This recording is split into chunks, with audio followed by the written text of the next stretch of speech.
This week's episode of the award-winning Here For It podcast is brought to you by Exodus.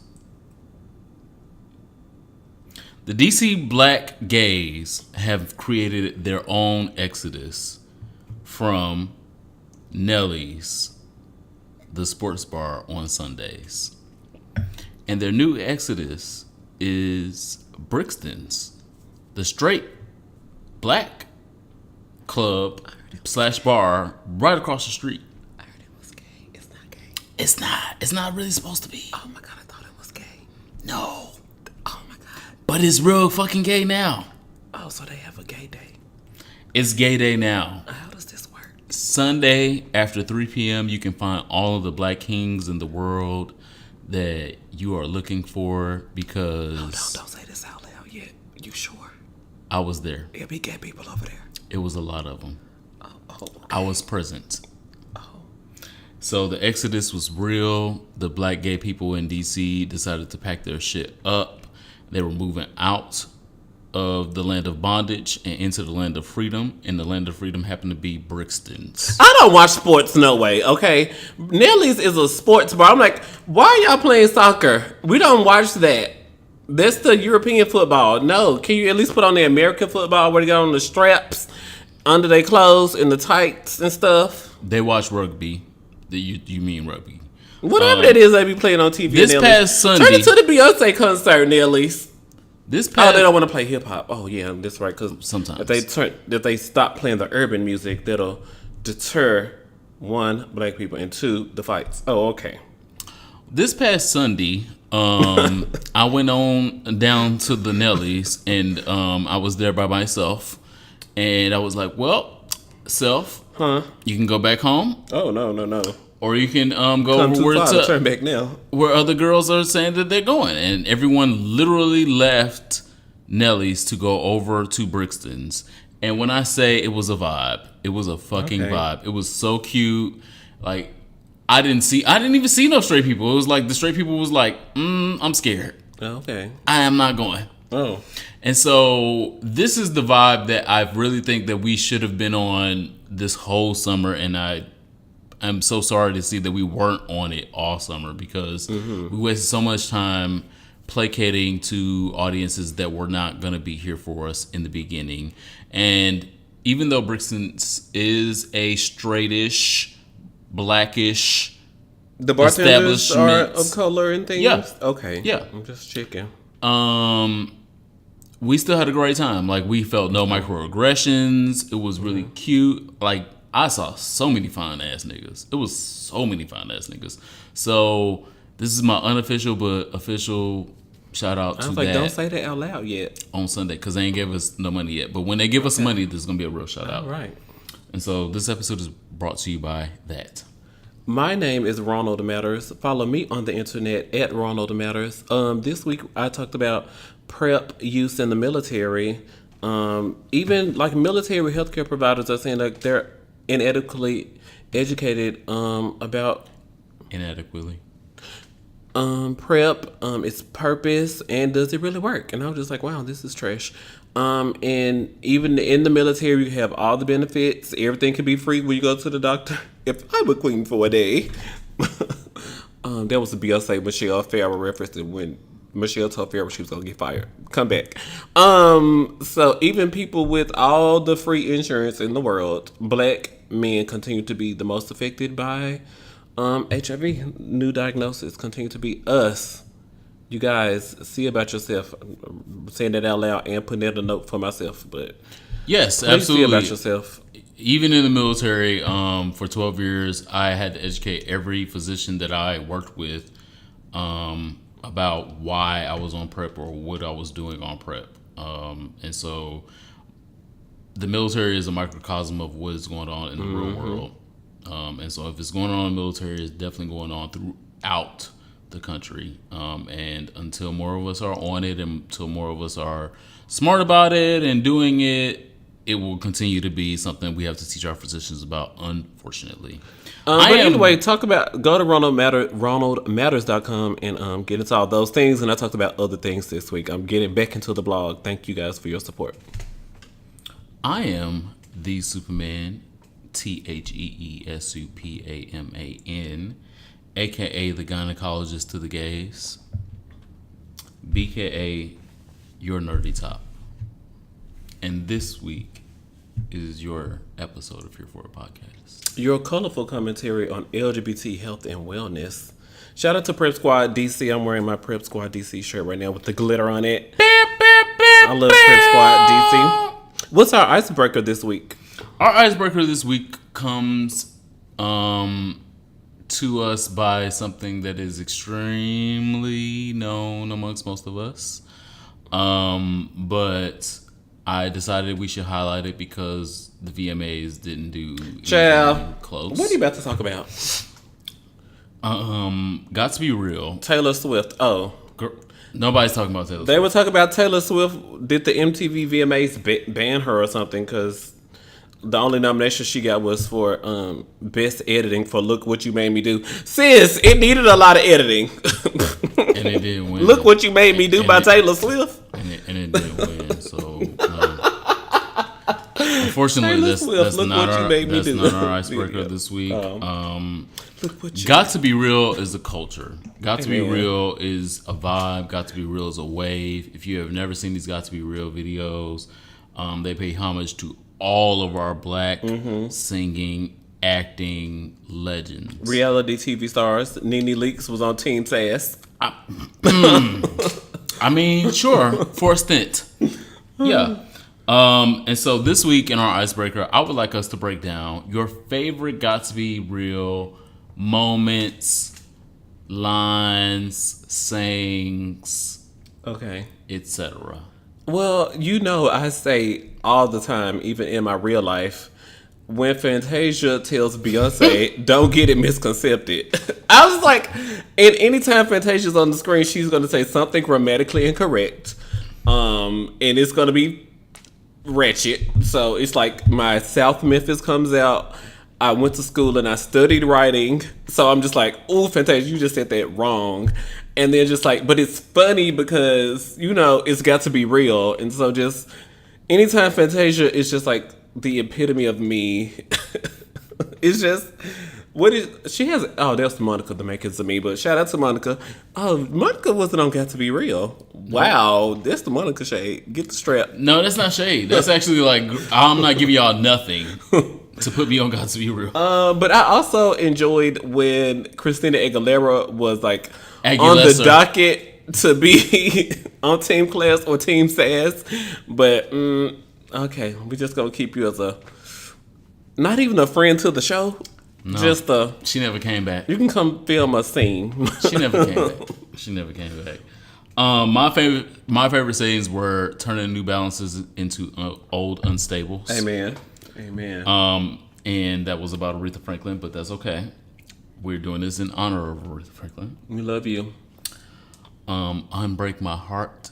And unbounce those checks. Oh, episode 1. Amen.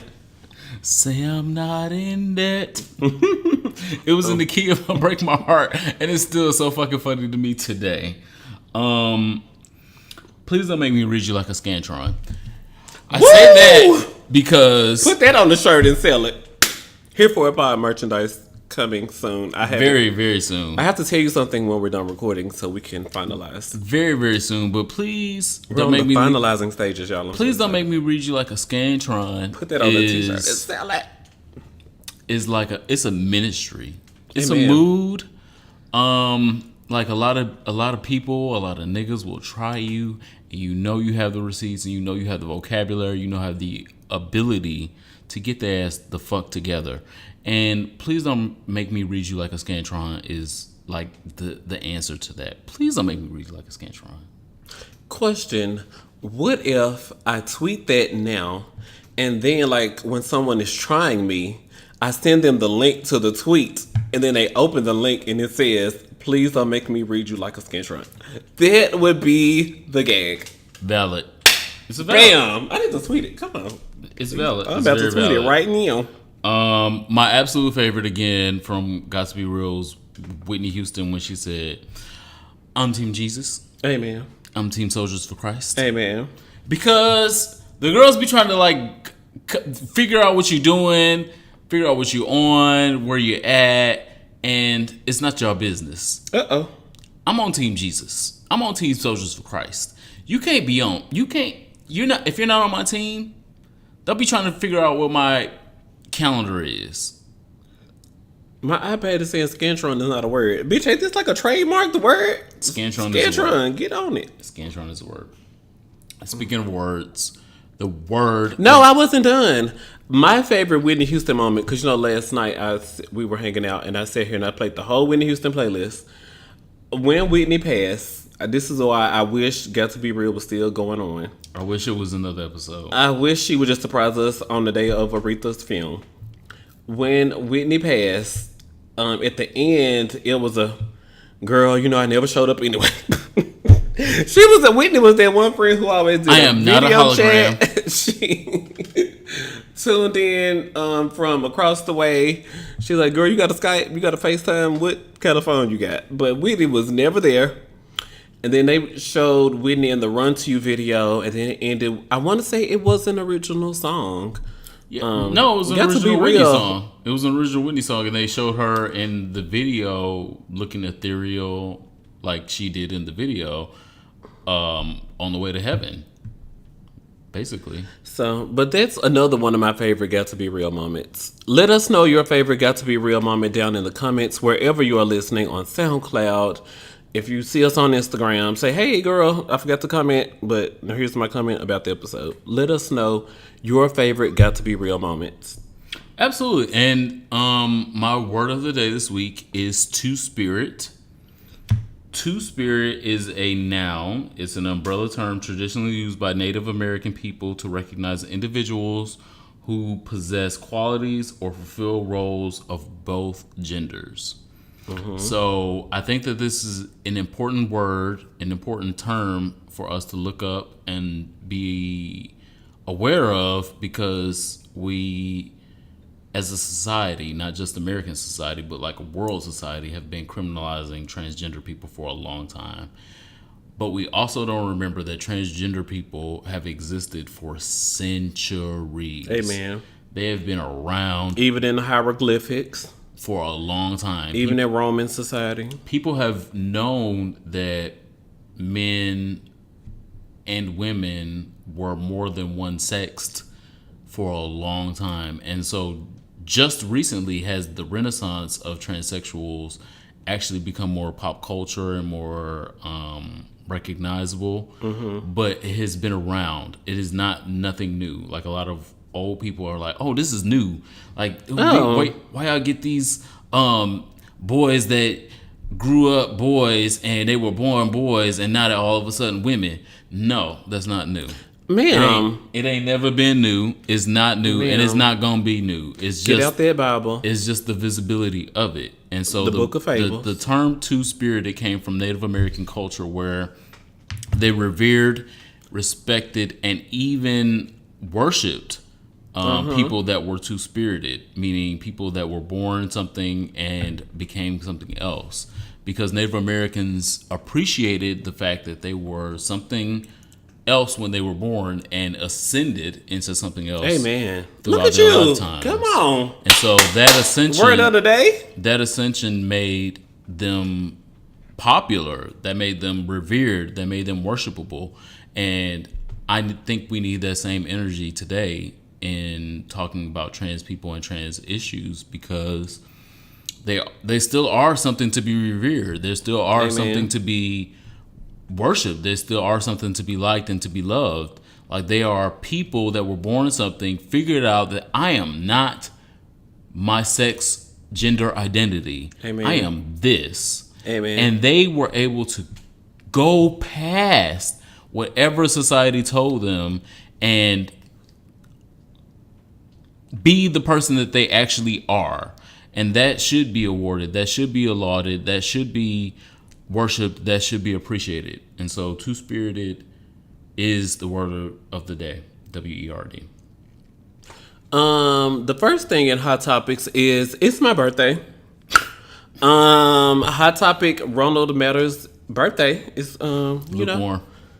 Lukewarm. This week, I would like for you guys to send me Cash App deposits, Venmo deposits, because I'm going to be celebrating all of this weekend, and it's hashtag Ronald Matters, $ Ronald Matters, at Ronald Matters.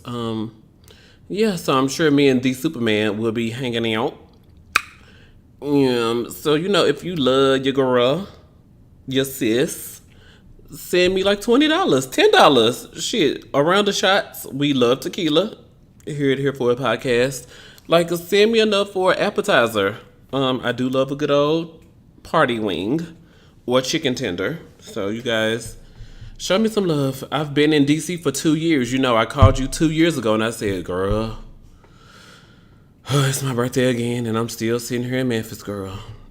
Is I'm ever gonna be anything in life? And you was like, girl, I just got a house. Come on up here. And I was like, is you serious? And you said, bitch, I'm serious. And I was like, well, to whom it may concern. And the gag is my boss was off that week. And so I had slid it under her door.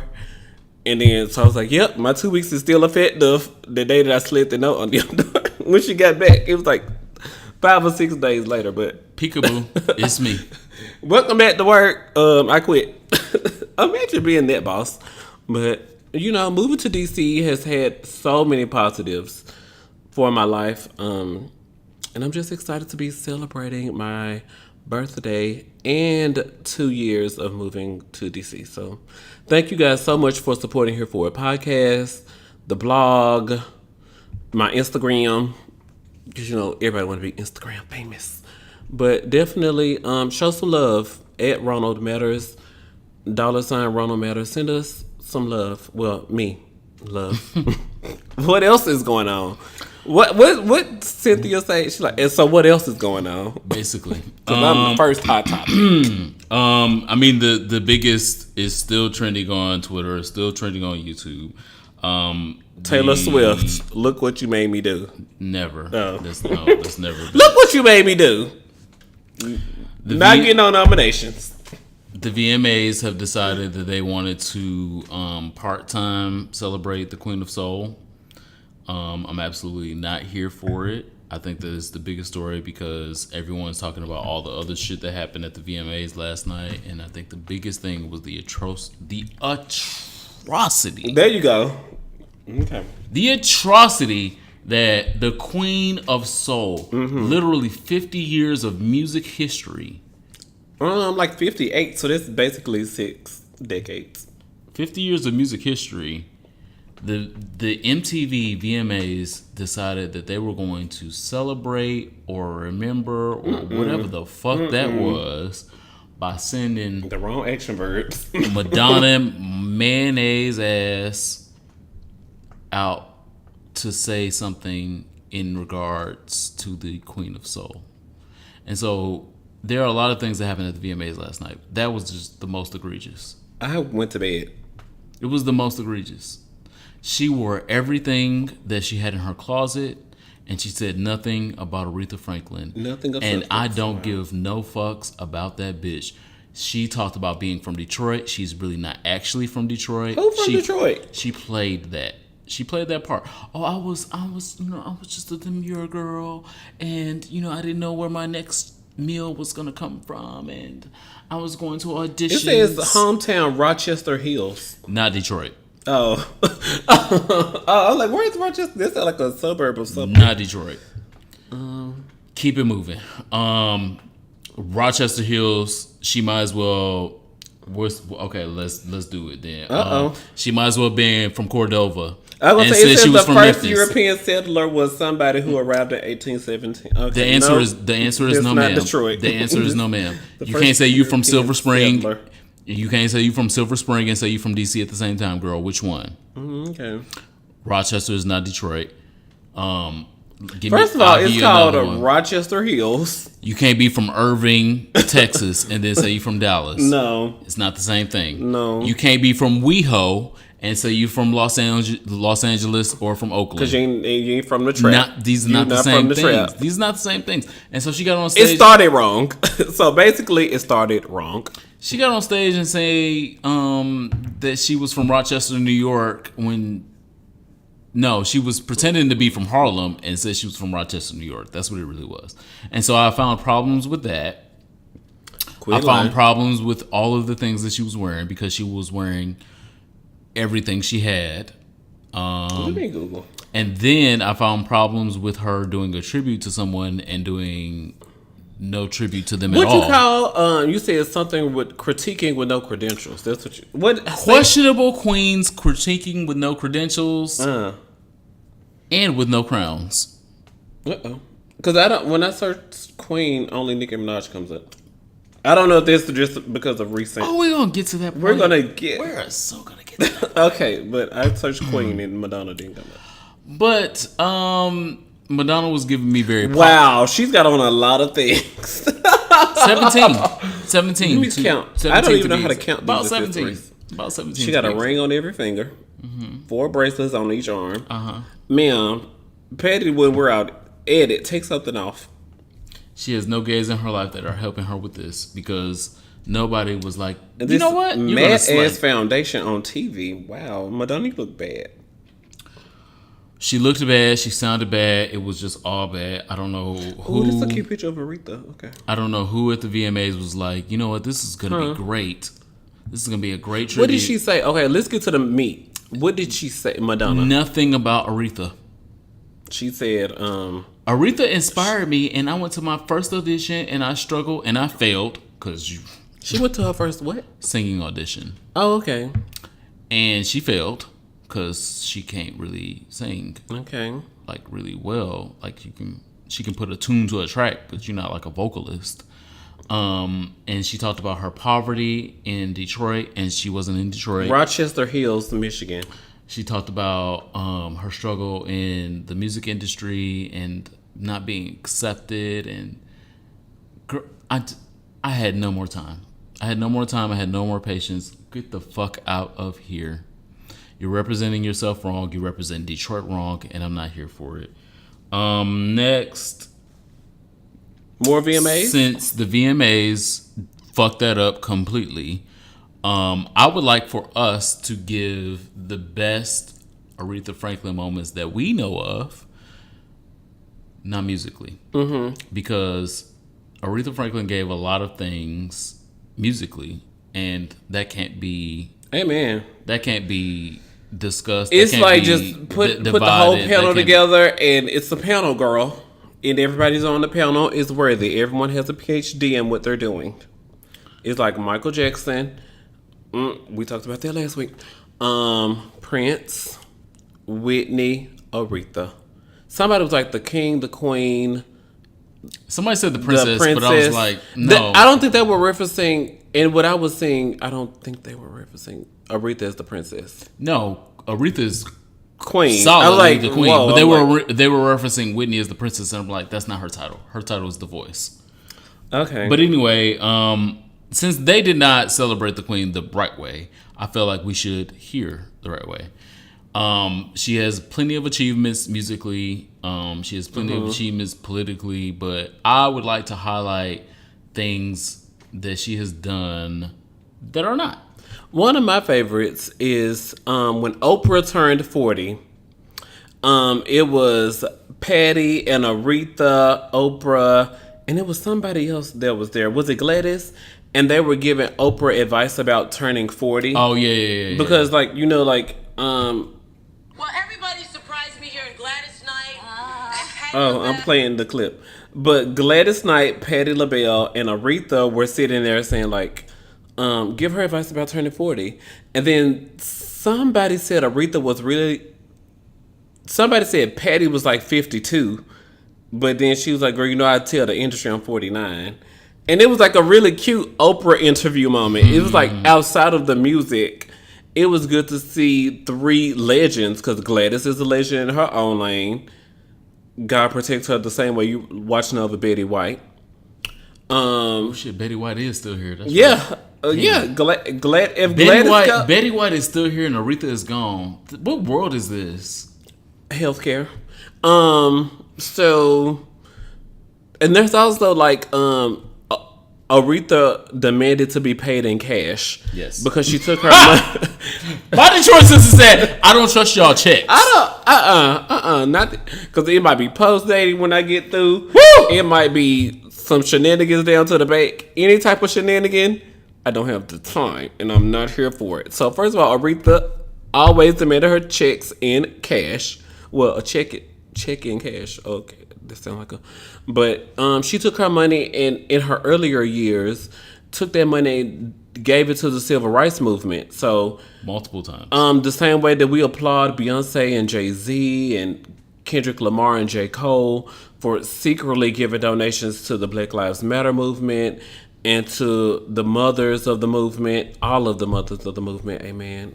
Oh, Lord Jesus. Florida, Ferguson, all of the mothers of the movement.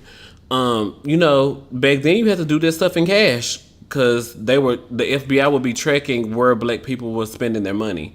And so shout out to Aretha for one, demanding her money in cash. That's one of my favorite Aretha moments that they didn't talk about on the VMAs, Madonna.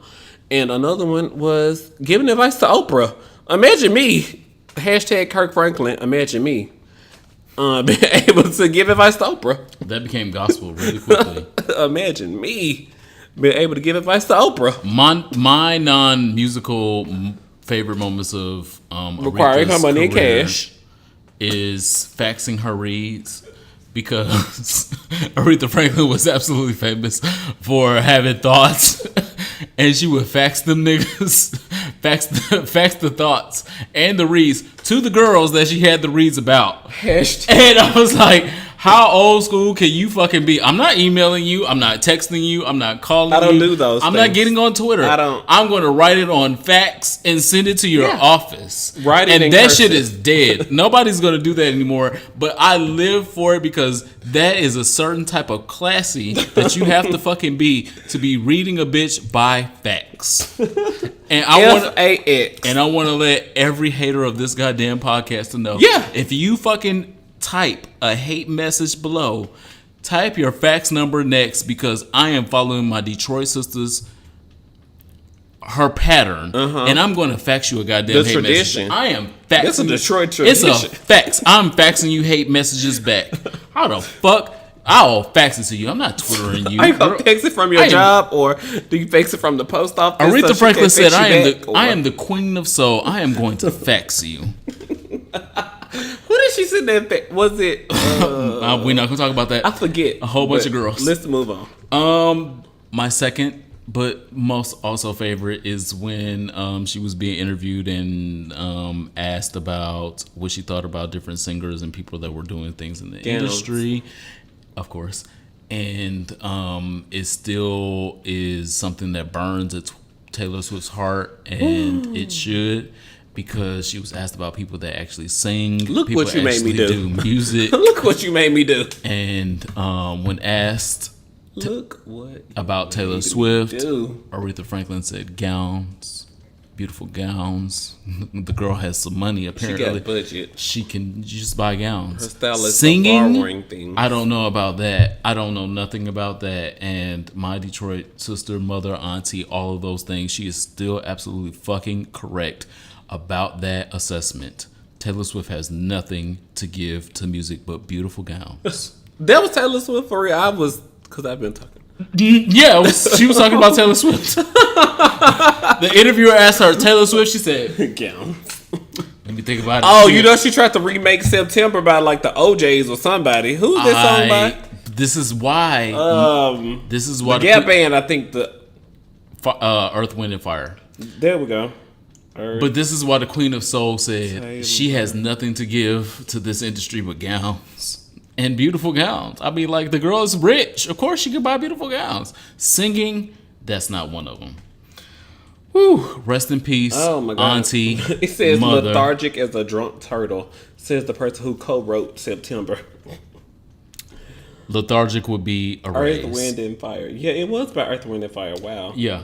But anyway, again, rest in peace. Rest in dynamic bands. Yeah. Rest in power, Auntie Riri. Next, we got a really candid interview from previous RuPaul contestant Pearl, and we have not gotten many of them. Thankfully, I guess. You're just trying to hang me out to dry because you know that Rue is one of my faves. You trying to shade me right now. This is an attack on me. So look what you made me do. I'm about to read you when you're done. But go get it out. I also hope that you was in that read VFX. Don't make me read you like a Scantron. I hope that you was in that. Don't make me read you. Pearl gave a candid interview. She was talking to a blogger. Hey Queen. It's a show that everybody goes on. Hey Queen is the show. It went viral because of what Pearl was saying about, and she said it within 60 seconds, which is great for Instagram video. That's how I first saw it, and then I had to go back and listen to the whole interview. Yeah. And then listening to the whole interview, that 60 seconds was the best of the whole interview. Hey, oh wow! When I tell you Pearl is not, I was like, I watched part 1. I was like, oh, delete parts 2 and 3 because I'm not gonna make it. But it didn't matter. This part that she was talking about her actual interactions with RuPaul did go viral, and it was the most important part of the discussion. And I thought it added to the discourse that we have been talking about on these episodes. My problematic fave. Of the track record of RuPaul. RuPaul is a legend. RuPaul has created lanes 123 girls of girls, and you know. Your book is still solidified, but a problematic legend at that.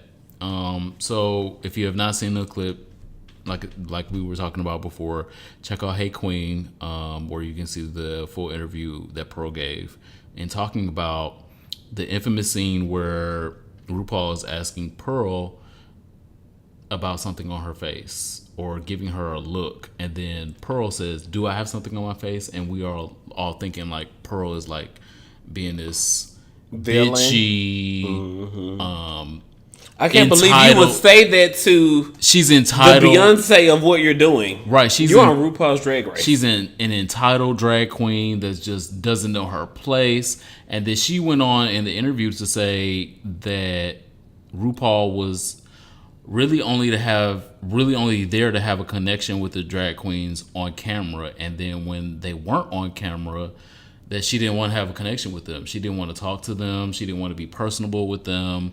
None of that.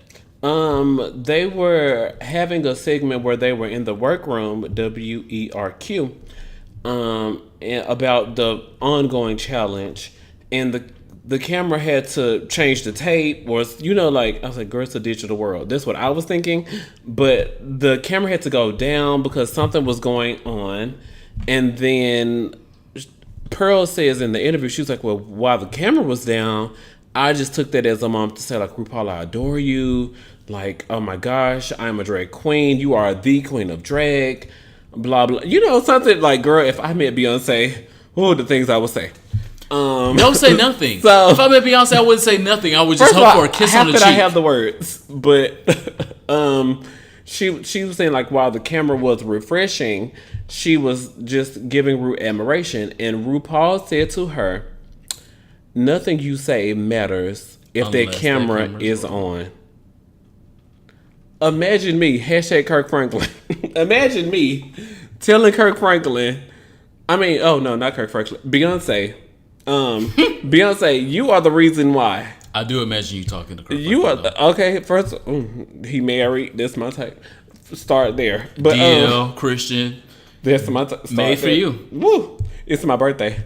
But he's short though. I like short tops. Now, and I Who like said them it was a top? top? I like them. Who said Kirk Franklin was a top? It's Kirk Franklin a top. Main point, because I can go 7 ways, and I'm only a bottom. So imagine, that's why they say don't meet your idols, because they will almost always disappoint you. And so then for Ru to say, like, I adore, well, for her to say I adore, I idolize, and then Ru says nothing you say means nothing. What? Wow. And so Pearl was like, that's why from that moment on, I was always 1 foot in the competition and didn't. And nonchalant about everything else I had to say. And y'all just always thought Pearl was so boring. Pearl was so boring. And I was like, wow. This is what made her feel that way. Yeah. And it's extremely visible why she She's would. not the first, second, or third person to say that. And so even after the interview, Laganja Estranja, Gia Gunn, and the Vixen took to Twitter to defend what Pearl said and said Nina Bonita Brown has said that, even though she's not because she has things going on. Yeah, but she had said this previously, and nobody believed her because she was like eliminated. Because she is Nina Bonita Brown, and she was like eliminated like early. No, she wasn't. She was eliminated like 4th or 5th. Even That's early. Oh, okay. Well, the Vixen was still eliminated in the first 5 weeks or 6 weeks. 6 weeks, 6 or 7, yeah. But anyway, Laganja Estranja, Gia Gunn, and the Vixen took to Twitter to corroborate what the Pearl. Yeah, what the Pearl come through. What Pearl has said. Pearl and said, Harbor. I believe that sounds about right. That's the same RuPaul that I met. Yeah. And so now we have a full chain of queens that have the same story. Chain. Of Since we tributing Aretha, I'm already how making the chain of fools teas. Hey. the only fool here apparently is RuPaul. Oh my God. And so now we have a chain of queens that are corroborating the same stories of how their interactions with RuPaul have been, and it's just aligning with the same dynamic that we've been talking about for months of like, really, like, is RuPaul just here for the check? Yes. She's really just not this person Heartfelt person. giving a person Humanitarian. that she's pretended to be, because she's pretended to be a humanitarian that was there for Just here to pave the way for other girls to come after her and she did do that, but was it in the sake of a check, or was it in the sake of paving the way for my fave. Because really, it's really, I'm gonna step away. it's really I'm gonna let you finish. it's really Naomi Campbell style, because Naomi Campbell has paved the way for a lot of other models, Tyra Banks as well, paved the way for a lot of other models, but at the expense of other models. And so RuPaul, it looks like, is doing the same thing. Like, she paved the way for a lot of drag queens, but at the expense of other drag queens. Like, she's given careers to a lot of girls, but she's fucked up a lot of girls in the process of giving careers to a lot of girls. So can we celebrate and award her for fucking up other girls while giving other girls an opportunity? I don't know. I'm not here for it still. I don't know. I need RuPaul to like explain this shit, because I feel she's not going to explain it, but she needs to explain it. I'm absolutely not here for it. Before we get back to the VMAs, because the VMAs tire me. Okay. I would like us to give some attention to something that is extremely popular in Twitter's verse, back in pop culture. They have a name for something that I have recognized for a long time, and it is big dick energy. Where did it originate? No pause. I feel like it's got to be like this year. In my mind, I've been thinking about woohoo! You about to? Ooh, wow! I have figured out big dick energy for a long time. You have figured it out? Yeah, like for a long time. Yeah, you've been investigating for a long time. In corporate America, big dick energy is something that you have to figure out, because it helps you move forward. Amen. And it helps you figure out who else is moving forward with you, Call or who bitches else to is task in forward their meetings. not with you. And so I have used it in that aspect professionally in the past. In 2018, it means something completely the same, but for social situations. I love your eyebrows today. Did you get them done recently? Not to change the subject, we're talking about big dicks, and I'm talking about eyebrows. Wow. But your eyebrows. And so really, you are not exhibiting big dick energy. Oh, I'm just looking at you talk about dicks. I'm like, wow. I'm intrigued by what you're talking So I about. may be giving off big dick energy even by my eyebrows. But that's wow. the point that we're talking about. Okay. Your lips a little dry though. No shade. Is big dick energy is something that can be exuded. Ooh. It doesn't necessarily mean that you really even have a big dick, because I hope I can give that off on my birthday. well, we're gonna pray for you. But big dick energy means that you have like this swagger about yourself. Yes. You have this confidence. You have a strong voice sometimes. To me, it's like big hands. I'm like, ooh, big dick energy. All right. He might be able to. He What might be able size to. you were? 15. Oh, big dick energy. He might be able to grab you up. Oh wow, here we go. Tall men might exude big dick energy, even if they don't have one. All of them don't. An aura of sexiness, and so Confidence. yeah, Just confidence. Yeah, so like think about Mario Lopez. Like I'm Mario 5 foot, Lopez, but my 6'6". Hey, I'm a bad bitch. Suck a mean dick. Hey, she don't have a dick though. she don't, but she was exuding big dick energy when she said she 5 foot, but her throat 6'6". That's big dick energy. That is big dick energy. And also my what sister Nicki Minaj is doing currently, I feel like that's big dick energy because she's like. Is that what the topic is? We're gonna get back to that. I don't want to go into it if you're not. We're gonna get back to that. But I feel like what she's doing really is exuding big dick energy. Like I've been running. It's getting on a lot of people's nerves, but big dick energy can get on your nerves until they put their big dick in your face. Wow. And then pull out. Thank you. Pull out. And then finish on my face. My favorite. Okay. Wow. So let's just go on to what you're actually meaning to talk about before we. So what I just would like us to like name things that we feel like are big dick energy. Like I said, big hands, I think are big dick energy to me. Like authority. I mentioned big feet. Okay. Yeah, you said big confidence. feet. We both have said authority to me is like big dick energy. Like, okay, you're right. I'm just stand firm in your word. Amen. Yeah. This sounds like it came from the Bible, but okay. Pheromones can be a part of big dick energy, like smelling and feeling like the presence of an alpha male around you. Donald Trump cheese. No, that's the opposite of everything we're He's talking giving about. out pheromones. The drag queen. It was a joke. Wow. Because she does Christina Aguilera impersonations. So the big dick energy was a joke. That was a leap. That was a leap. A full leap. But those things, like I feel like those are big dick energy things. Like people that take charge of situations. I like this topic. That's big dick energy. Like saying, this. When we gonna meet? Okay, cool. Meet me at the Manhattan at 7:00. Oh shit! Damn, he already got a full plan. First of all, me having to ask him when we gonna meet is not big dick energy. Him like me. But that's saying, that's me saying, "Hey." Then him texting back is, meet me at Manhattan at 7 p.m. Oh, ooh, I was just saying, hey, but I am free tonight. Hey, I wasn't free at first. I am free now. Let me text at the Superman. Tell him, sorry, gonna miss Insecure tonight. Woo. But them niggas don't be having big dicks as you be doing that for. But that's all right. Especially if it's Sunday night at 10:30. What you doing in these streets? Don't you got a job? So that's really what big dick energy really is, and I think that that's it's been a popular topic that a lot of people are currently talking about. This is a blonde hair I just pulled out of your eyebrow. What blonde woman was in your eyebrow? Becky. Wow. You wearing wigs, and so you do drag? No. Just had to ask.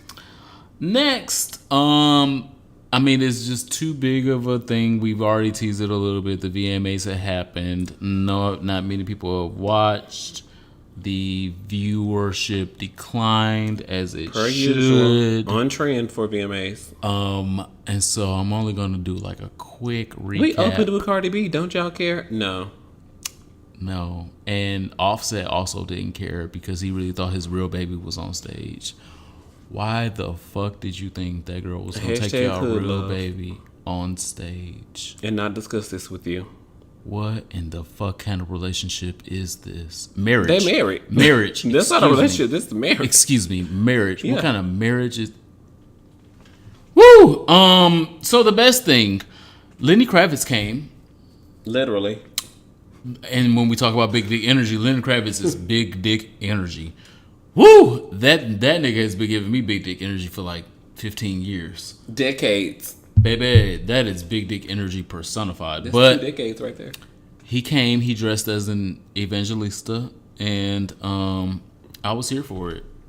I feel like he's been watching Pose. His outfit was very Pose inspired, as it should have been, because Pose is that girl. She's got season 2 coming up, and of course, you should be dressed as an Evangelista.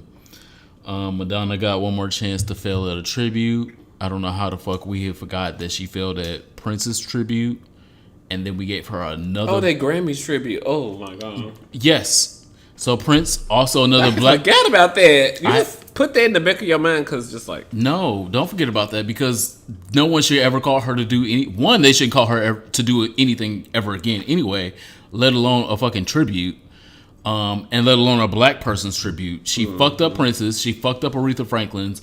Why are we do lose her number? Lose her fucking number.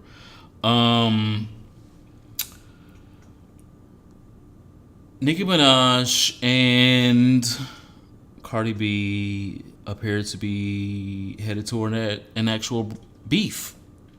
We've been thinking, we've been conspiring, we've been taptoeing around a beef for like months now. And like, I think I wrote something on Twitter months ago, like, well, Motorsport, were they actually reading each other? Because like that would make the song even more entertaining. So we've been like thinking that this beef was gonna happen for a long time, but it very clearly seems after the VMAs this past week that a beef is a brewing, and I actually kind of want to see it. Nicki Minaj referenced that she had recorded a freestyle last night on Queen Radio's episode. Was this 4? 2? No, this was episode 4. oh, it is? Wow. Yeah, she's done 4 episodes of this now. And she was really ready to release it, and I was like, release it. I can the last Nicki Minaj freestyle that I remember was the one I was playing earlier. Damn, what's the name of it? And it was good as fuck. It was to that Pills girl. Damn, I can't remember. But anyway, the last time she released a like an actual freestyle, like she was freestyling, like I feel like that could have been better than things that she actually released herself, like as content. And so apparently she's recorded this freestyle down in the DM. The remix to that was a freestyle, and so I think that was better than a lot of things that she put on the Queen album. And so if she has a freestyle, like reading Cardi, reading other girls that she feels like came after her these past couple weeks, release it. I would like to hear it. The world needs another rap battle. This rap battle has been brewing for a long time. And if you would like to prove that you are AKA the Empress, I was like, the Empress? That's not even cute. That's what Cardi was saying. Yeah, that's what I'm talking about. Okay. If you would like to prove that you're the Empress, battle this bitch who says she's the queen. She got a whole album that says I'm really the queen. I've said I'm the queen of rap for a while. And now with this new tagline that Cardi is saying that I'm the Empress, prove you're the Empress. Battle. Rap. I can't go to my job and say I'm the best at this, I'm the best at that, and somebody not be like, well, where are your credentials for this? Do you have experience for that? What are you talking about? Then the little secretary at the front desk, like, I got something I would like to say. Girl, child, what your bachelorette's in? What you get a master's in? Well, the secretaries at the front desk are everybody that's commenting online right now. And it's okay to be a secretary. But true. The battle is between these two right now. Nicki won an award last night. Cardi won an award last night. Like, they're basically even keeled at this point. Nicki has sold hundreds of millions more than Cardi has, but you got to, like, you can't be the queen and not defend your queendom. You got to defend it. I spent this weekend watching all of the interviews. I watched all of them except the DJ Clue interview. Nicki Minaj did like an hour and a half at Genius. She did the 2-hour Crown interview because I have Tidal I was able to watch. And then she did another interview. I just watched so many Nicki Minaj interviews, and hours upon hours, like 5.5 hours of Nicki Minaj interviews. What did she say? I'm the queen. Every 2 years, another girl pops up, and I do my best to support them, but then they do something to kill themselves. The labels are after her. It's like real delusional fish. It's just when I got down to it, I appreciated the Genius interview. Like, if nobody watches any of the other interviews, watch the Genius interview. I watched 6 hours of Nicki Minaj interviews, and I can tell you that Genius is the best one. That guy who owns the website about lyrics, because Genius.com is about lyrics, he was like, let's talk about your lyrics, Nicki Minaj. You do great things with your lyrics and your music. And outside of your music, you have all these things going on, but why? He mentioned, like, Barbie Dreams isn't even her first time sampling that Biggie beat, and like 07 or 08 on Playtime Is Over, Nicki Minaj's first mixtape. Oh, don't quote me. But like, Nicki Minaj has sampled that Biggie beat before, and the Genius guy was like, like, listening to all the rappers that you referenced back in like 07 and comparing this to all the rappers that you referenced in 2018, how do you feel comparing the tracks against each other? So that person at Genius, that was a really good interview. It's like an hour and a half, but watch it. At work, listen to it like a podcast. Turn it on and go do something else. Well, all I'm saying in conclusion is the VMAs. I feel like they're about to start a real rap war, and we haven't seen a real rap war in a while. Can't, the same way Nicki says, like, you can't just keep poking me and then, like, girl, I ain't. Yeah, I think they poked each other, because she called her a bitch in the actual podcast. Like, not in the actual podcast, in the actual award show podcast. Shout out to us. But girl, you ain't just gonna keep poking me, like, and I'm not gonna say nothing back. I mean, like, first of all, I like to fight, but okay, cool. We're just gonna do this on, because Nicki Minaj also said in all these multiple interviews, like, this rap, people are so sensitive these days. Now, if you say something about somebody, they think that it's like you going at them, but this is rap. You too sensitive. Y'all need to get out of rap if you're so sensitive. But in the same vein, we'll turn around and like, oh, I called Travis Scott and told him he didn't have the #1 album. Bitch, it's fucking rap. He sold like 120K albums. You sold 79,000 albums. He the motherfucking king of rap right now. Ooh, This week. Oh. This week. Okay. On the Billboard charts. Nicki Minaj, you are not the one. Your version of Rich Sex and Future's song Rich Sex sounds so different. Future's song Rich Sex came on randomly, and I was like, oh, I like this song. And then Nicki Minaj's song Rich Sex came on, and she like, you can't be broke and handsome. First of all, I am broke and handsome, Nicki Minaj. What you trying to say? Woo! A lot of us millennials are broke and handsome. Well, that's subjective. I would like to see a rap war. I think it's good for both of them, for Nicki and for Cardi. I think, if you put your... Shout out to my fans for all the love. There's something that you can't buy, which Cardi said. But yeah, she said that, but you can buy those things? Cardi also mentioned that she spent $60,000 trying to get DJs to play her records and say they love it. But then Cardi also turned around and said, like, well, at record labels, they have so much money. How come they can't buy everybody a #1? Cardi, then why did you spend $60,000? Don't ask us why.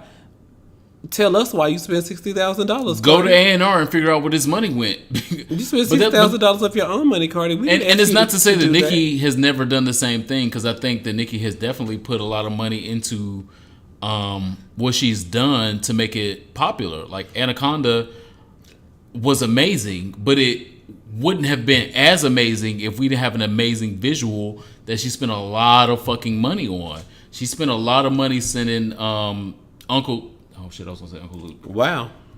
I can't remember. My Anaconda, the 2 Live Crew girl. Mm-hmm. What's his name? I can't remember him. Anyway, she sent a lot of money to that girl. Paid for the sample. Paying for the sample. She paid a lot of money for the video. That is what projected that shit to a number 2 because the girls were saying that she's never had no number nothing. She has not had a solo number 1. She's never had a solo Sir number 1, but Mix-a-Lot. Sir Mix-a-Lot, yes. Baby got back. But she's had a whole bunch of number 2s. She had a whole bunch of number 3s. Whole bunch of number 5s. And there's rappers in the games that y'all talking about are legendary and they haven't had even those. Cardi B. I like it like that. That's got 2 Spanish people on it. What does that have to do with numbers? We're talking about solo number 1s in the rap game. Oh. And the 2 girls that's arguing right now.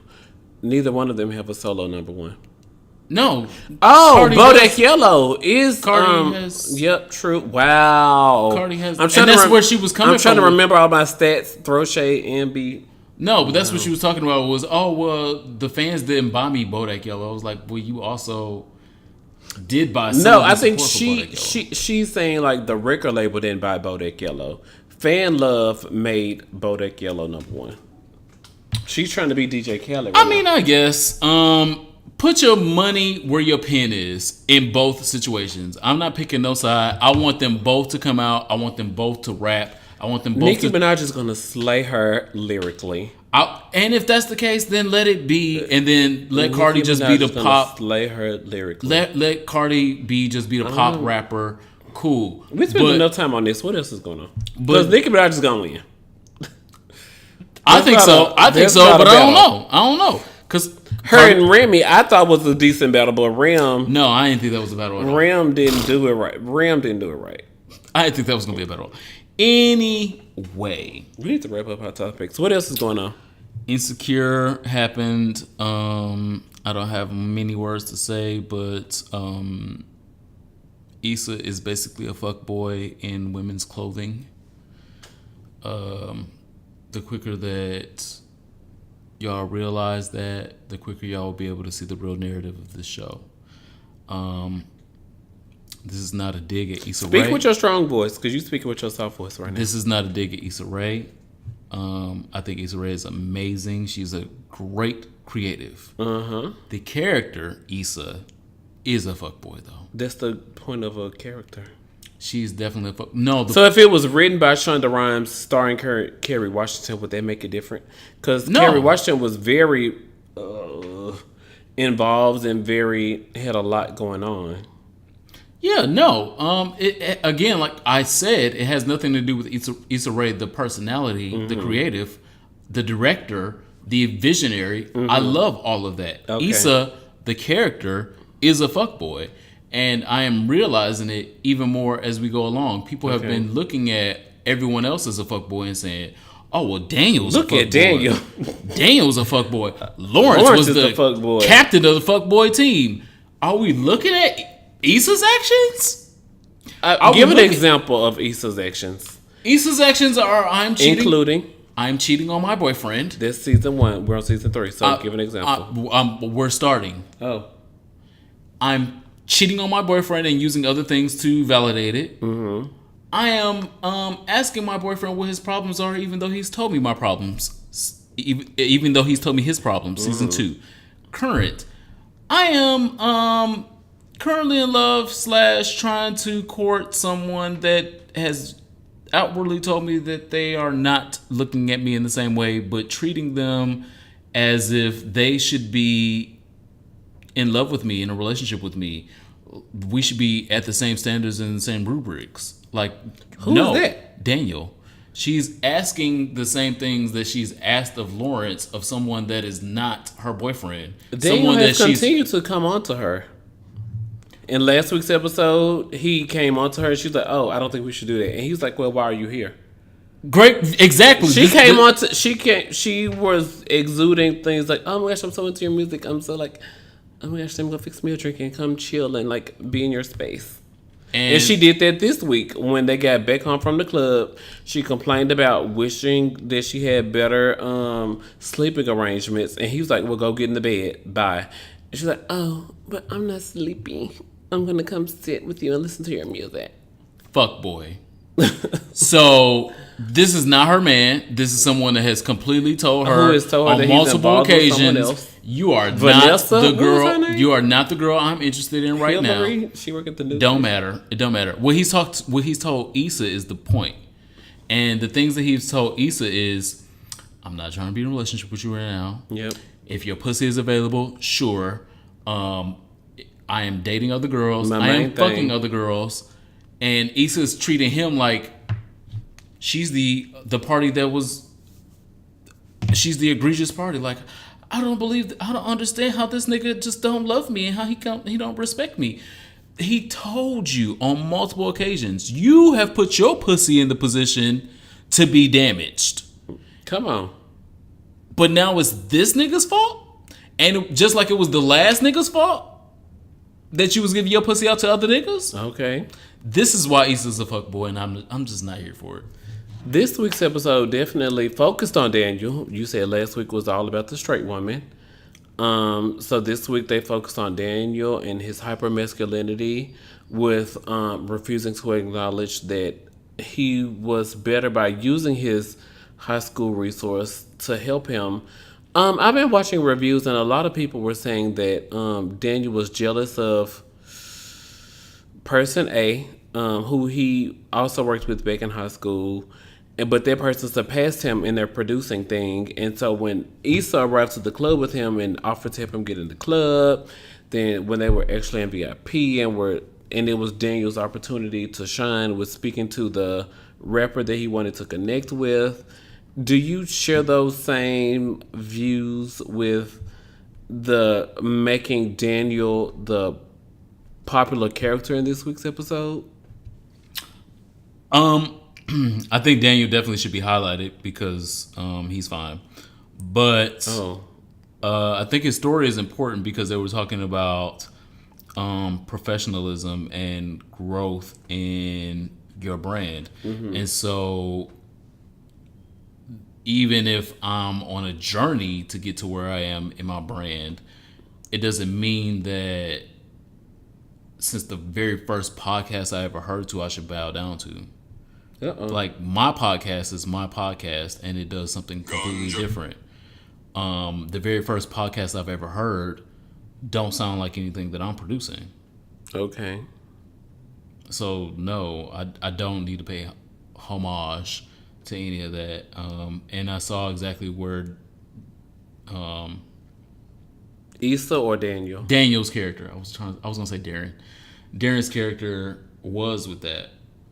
So what it was reflected in the show was him looking at someone that had done something before him, and he's doing something completely different. Ganja burn, ganja burn, ganja burn, ganja. That's Joe Budden.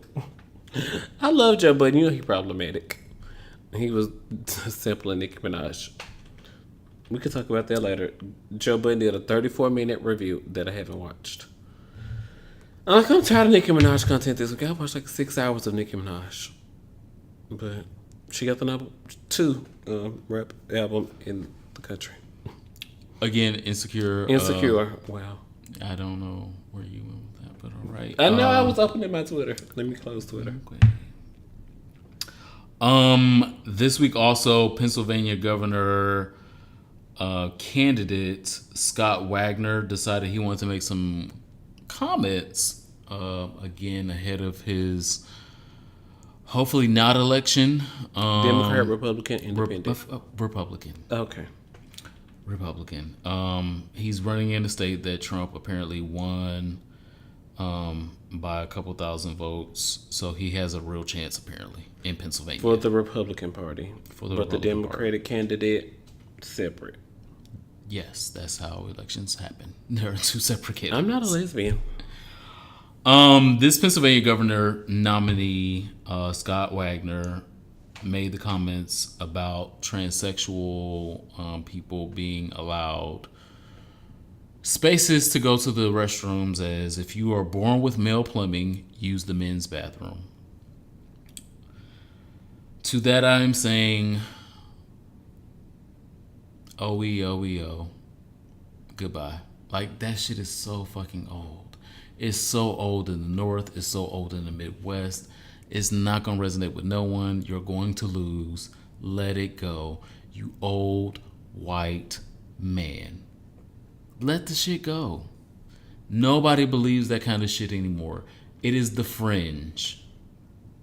People are transsexual. People decide and become different sexes throughout their lifetimes as they are those sexes. You cannot change that by coming out with divisive comments about where they should piss at because their urethra is 7 inches long or 2 inches long. None of your comments are gonna matter. You've already lost. Scott Wagner, R.I.P. Yeah. That was it. I mean, like, the rest of the topics are really not even that hot. Thank you guys so much for tuning in to Here For a Podcast and leaving us reviews on Apple Podcasts. Make sure you go to your podcast app on your iPhone and search for our name, Here For It. And of course, click leave a review. This week in social studies, I want to discuss cuffing season conversations. Vanessa Van Edwards is a behavioral investigator. She's been featured on all the things, Huffington Post, CNN. She's got a book. She does all of the things. And so in her post about questions that you should ask on the first date, because you know cuffing season pregame starts in August, or is it September? It's coming up. The first thing she says is instead of asking the person what are your hobbies, ask them, are you working on any personal passion projects?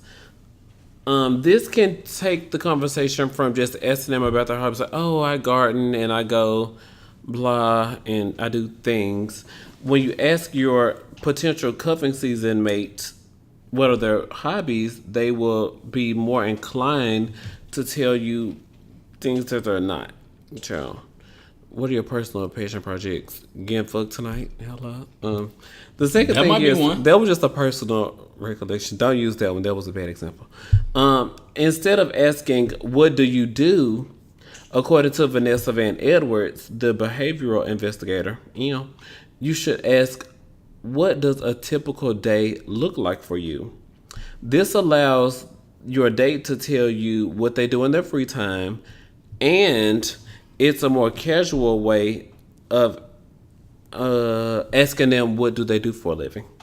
So instead of saying what do you do, ask what does a typical day look like for you, because that will come up in the going on. It's what they do for a living. Oh, well, I sit at Verizon call center and ask the girls for 8 hours, and then when I get off from that, I call my bestie and sit on the phone for an hour and a half. We always confess in our business. Next, it says, instead of asking, how was your day, ask, did anything surprising happen today? This will give you less of a canned response like, it was fine. Oh, it was pretty good. Imagine sitting at a table with a person like, it was good. Then y'all sit there for like a 10 seconds of awkward silence. So instead of that, ask, hey, did anything surprising happen today? And they will tell you about when the boss came back a day early from vacation. When the girl who used to take an hour lunch break actually came back early. Me. I will say, I was looking at you. I was like, no, she took an extra 15. Well, if I take an extra hour, don't expect me to come back. I'm already in the middle of somebody's son. Wow. You look like that type of girl. I was that the other day. And the last thing says, what's the best present you've ever given or ever received? Either or. What's the best present you've ever given? Because, of course, during cuffing season, you would like to give Bae a gift or so, or two. I said a gift or so, or two. And then you will know what type of gifts they're into. And you can get a head start during cuffing season because, Christmas going to be coming up. Thanksgiving coming up. Valentine's Day coming up during cuffing season. You can get a head start on an idea of the type of gifts that they like to receive. And also, as a sidebar, I Googled this, and Virgo, Libra, and Scorpio are the most common zodiac signs. So during cuffing season, Bae's birthday might be coming up. And it's kind of weird because, well, Libra is number one because September 23rd and September 25th. September 23rd is like in cuffing season. I mean, in, what's it called? Cusp of Virgo, Libra. But a lot of millennials were born during Scorpio season. So did our moms get pregnant in like January, February? Then 9 months later, it happened to be the 11th month of the year. But anyway, Virgo, Libra, and Scorpio are the most common zodiac signs. So Bae's birthday might be coming up, so you can get a general idea, even if it is like we only been dating for a month and a half. Get a good handle on gift ideas. So that's my cuffing season conversation recommendations for social studies. Do you have any Good luck, y'all. add-ons? Because these niggas is whoo.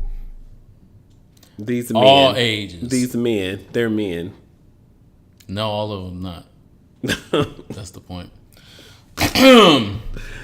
And so since they not, sexual health, if it's just gonna be sex. well, it's two parts. So I'm gonna do a gay PSA first, and then I'm going to go into sexual health.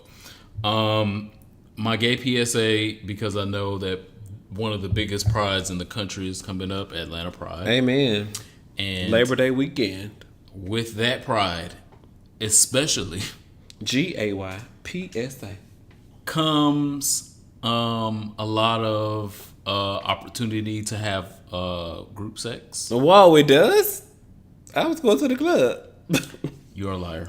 And so I would also like to bring back up bathhouse etiquette. We've talked about it on previous episodes. And it is a gay PSA Amen.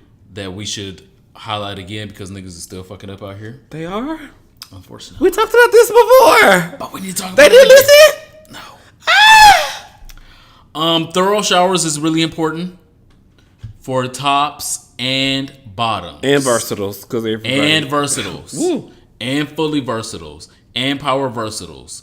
All of the girls. If you're going out, you plan on getting something done to your genitalia in the front or the back, do a thorough fucking shower.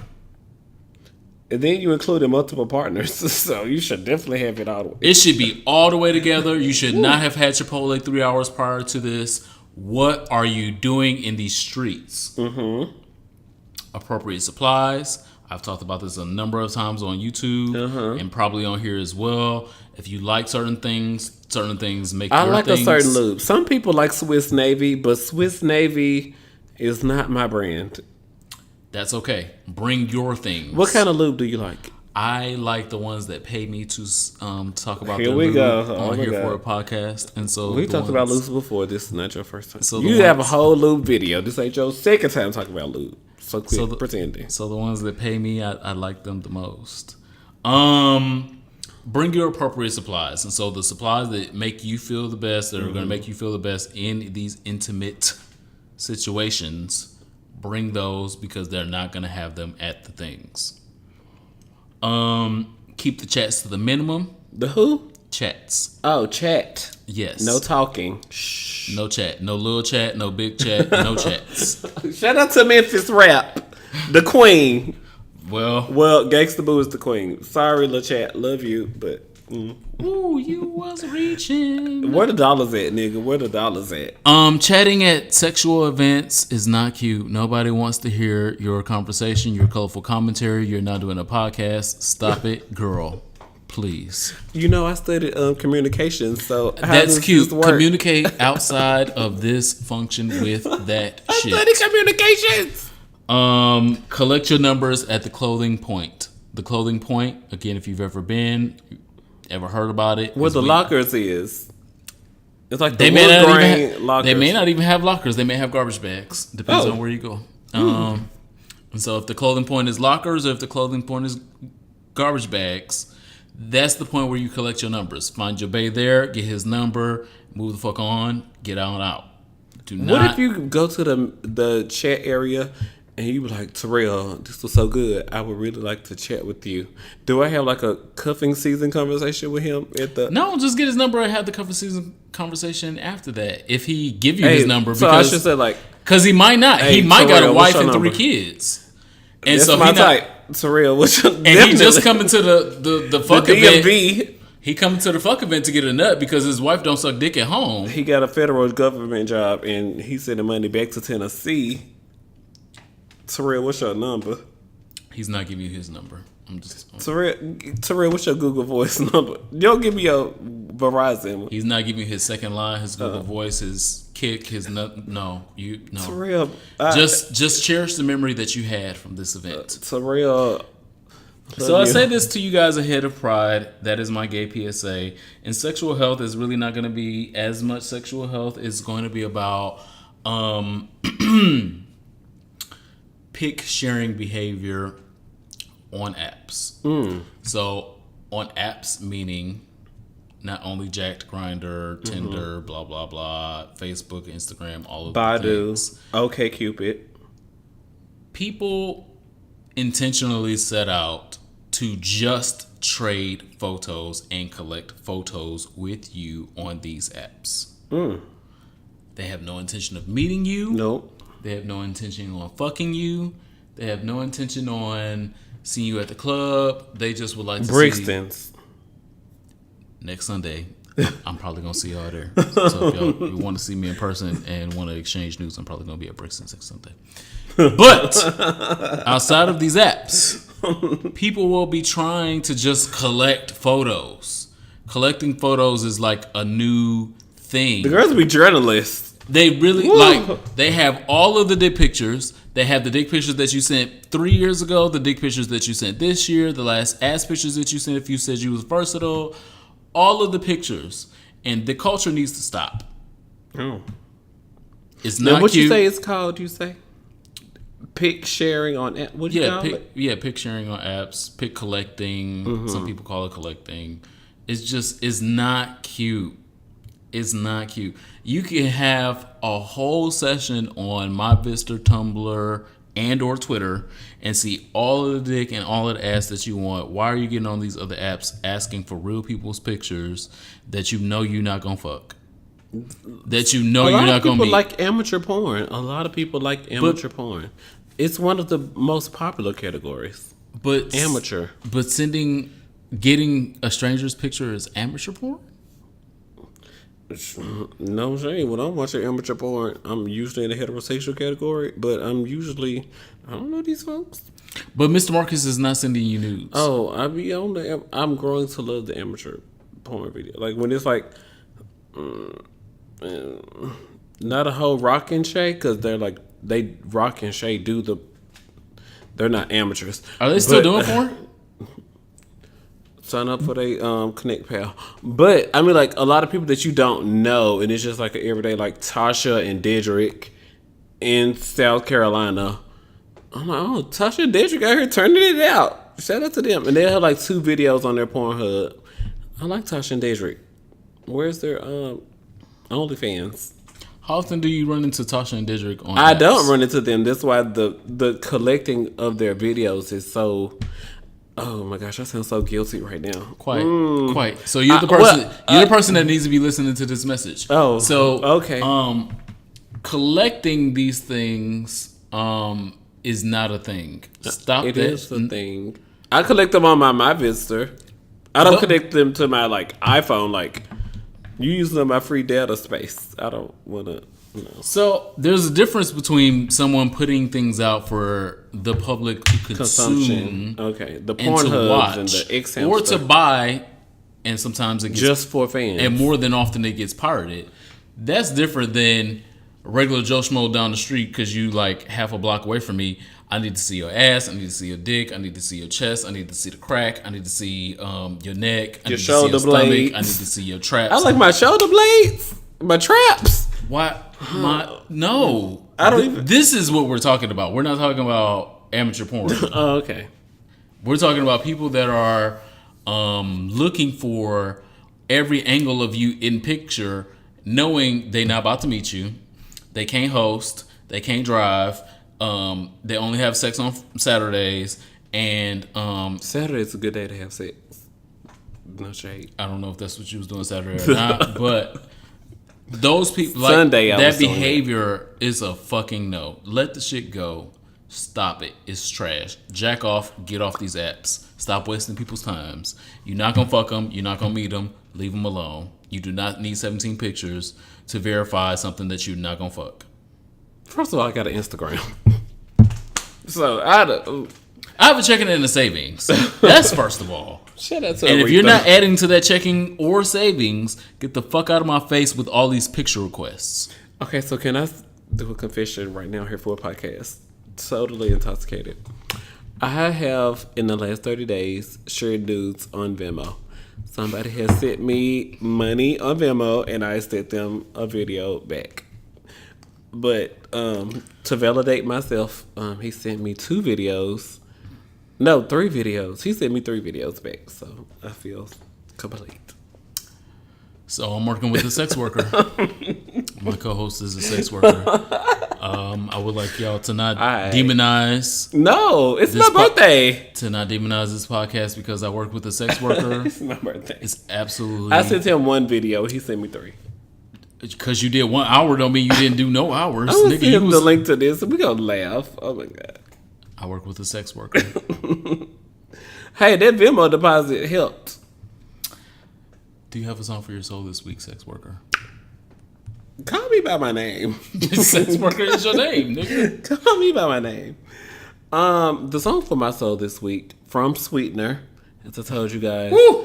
I don't know what. You found a song on there?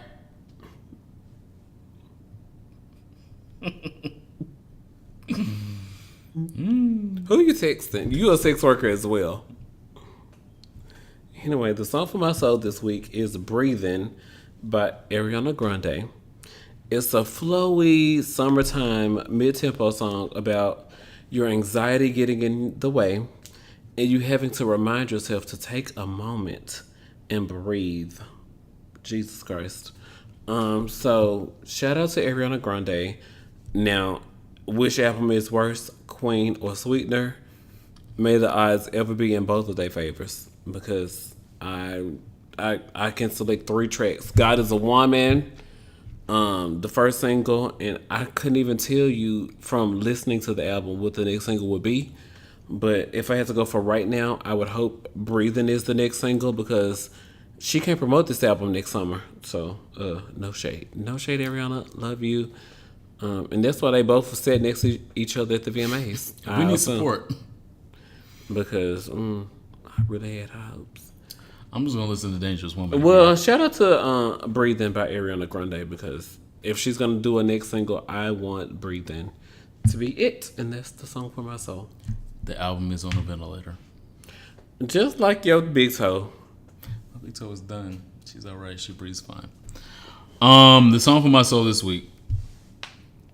Now where's your picket fence, my love? Who is my love? And where's that shiny car? And did it ever get you that far? No, because I ain't had no gas money. More than likely. You never seem so tense, love. I've never seen you fall so hard. Do you know where you are? And truth be told, I miss you. Oh, you still miss him. All right. And truth be told, I'm lying. Oh, next verse. When you see my face, I hope it gives you hell. When you walk my way, I hope it gives you hell. When you see me again, I hope it gives you hell. Because it's going to. The song is one of the American classics by the All American Rejects, Gives You Hell. And again, we don't do all the same genre of music. It's rock. It's one of my favorite rock songs. But the song is about, obviously, a relationship gone awry. And the band members are telling their exes, oh, you had this whole cute vision of, what things were going to be for you. Oh, how's that going? Oh, it's not going well? Oh, damn. Well, when you see me out here succeeding and being great, It breaks them. I hope it gives you hell. When you see my face again, because I know you're going to see my face again. She see my 60 ass every time she scroll. I hope it gives you hell. When you think again and think again about the things that I was giving you, I hope it gives you hell. I hope it gives you hell by All American Rejects. It's a song for my soul this week. Send us your listener questions and comments to hereforitpod@gmail.com or to any inbox where you can find us on social media. And our first question this week is by the traitor, the invader. Okay. And what you say you was this week? The AKA or something nasty. What's the first question that we got? We got two questions. You got one and I have one. Yeah, the question I have is from Fit Suarez Smith, one of our longtime listeners, first time question. We love you. He is saying, I'm you. a 43-year-old gay male, of course, and have been in long-term relationships my entire life. Married for 4 years to a woman. God was a woman. Amen. Divorced. Had my first man-on-man interaction a month later. I fell and went into a male-to-male relationship immediately within 6 months of vagina. Yeah, that's how it goes. We split after 6 years. So it was Shout out to 6 years. In gay years, Woo! your first relationship. Wow. 20. Just wait. A month later, after breaking up with that nigga, That man. I said that. That was my words, not his. A month later, after breaking up with that nigga, my words, I met a guy. We dated a week, and we were together for 8 years. Oh, Right, and then we split. I like the. Are you single? Send me his Insta. He's currently single. Because he knows how relationships work. I tend to give 100%, so I decided I needed a break to find me and focus on rebuilding friendships I lost over the years because I was so wrapped up in my relationships. Very true. I thought his comments were... What's his question, though? I'm getting to it. Oh, okay. Calm down. I'm excited. No pause. I'm like, ooh, 6 years of it, 8. That sounds like love all over me. Hashtag Monica. Well, he had love all over at least a couple guys. I think his question is very valid because... What question? You get to the question. I'm getting to... Ask the question first. The guys that give me attention, I'm not interested in. They are typically married, DL, have lovers, or nothing to bring to the table besides sausage. Okay. I face rejection because guys I want don't want me because they prefer open relationships, no commitment, only want a friend with benefits, or they are emotionally unavailable. Do you think there is a fix for this? Oh. So now what do you think about his question? Okay, there we go. I do think that there is a fix for this. I think that because he's been in typical, probably heteronormative relationships. I was not in those relationships with him. I don't know exactly how they played out. He was married to a woman. He was in a 6-year and then an 8-year relationship, like with back to another back. man. So 14 years relationships with men that you didn't quite know before you got into relationships with them. I think that it was probably heteronormative, like the one that you were in with a woman. Mm-hmm. You have not had a chance to really grow into the heterosexual community and realize how progressive things have changed. Whereas now you are a fish out of water. You're looking for more of the heteronormative dynamic where I do these things, you do those things, and we have, this great dichotomy, and that makes a relationship. Whereas more heterosexual relationships now are more... We both do these things. We both do all of the things, and we find a happy medium. Like, you are not going to just be out here fucking me and expecting me to not never get fucked and hoping that we're going to have a happy relationship. That's not 2018 heterosexual relationships. Somebody doing drugs. Typically. K2, poppers, somebody's doing something. Wow. There's a drug involved in a lot of the gay sex now. An injectable. But you need to come into 2018 because I fear that the relationships that you are currently hoping to get are more of the 1992 gay relationships, and you're not going to find many of those anymore. And at the age of 43, there's still hope for you to be in a relationship, but it's not hope for you to be in relationships that you were in 14 years ago. Those relationships, they're probably not going to happen anymore. Even if you're in a relationship with someone your same age, they're still going to want something that's different than what you're used to or what you're expecting. You have to open your mind, open your vision to what a relationship is, and find those things that you want and need in a relationship and say, these are my demands up front. Can you make these demands? You can't make these demands? Cool. Thanks.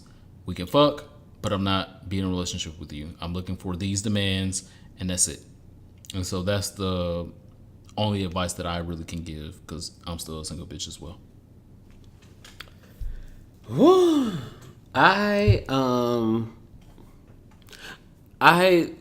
hear that. I receive everything that you said. What you said was very powerful. But I am tired of being lied to.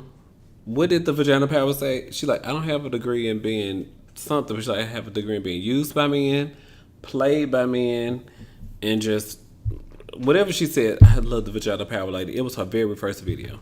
But if you say up front, hey, I'm a strict bottom. A verse top will tell you that he's a strict top to make things move along. And then you'll be 3 months into it, and remember earlier on I told you I was versatile top? And so being a person of a certain age and being through these things, I could just see our friend not being hashtag here for it. But I do recommend that you continue to state your desires up front so these people can get out the way. But be prepared for someone to fib. I won't call him a liar. Be prepared for someone to fib and pretend that they have all these things that you've asked for. They don't. Because a lot of times people don't. And you've got to train your lover because they've loved someone else. And so they will always have the way that person likes to show their love on last and first on their hearts. So be careful. Trust your intuition, because when your intuition tell you that the nigga is a verse top and not a full top, continue to be yourself. Trust your intuition. Or if he's a full bottom, and then he's like, "Oh, I'm a verse bottom." So when the last time you used it, you gotta initiate conversations. Initiate opportunities, not conversation. Don't talk about it. Be about it. Initiate opportunities where your verse bottom can be a verse bottom. But he's still like, babe, not tonight. And you try it 2 or 3 times, so you're not a verse bottom, you are a full bottom. So, hashtag, don't lie to me. I don't know who that song was written by and produced by, but hashtag, don't lie to me, on the charts, fall, winter 2019. Is that coming out with your spring? My summer, new EP. Your spring summer collection. Hey, hit me up in September. It's next month. Spring summer. Queen 2 dropping next month apparently.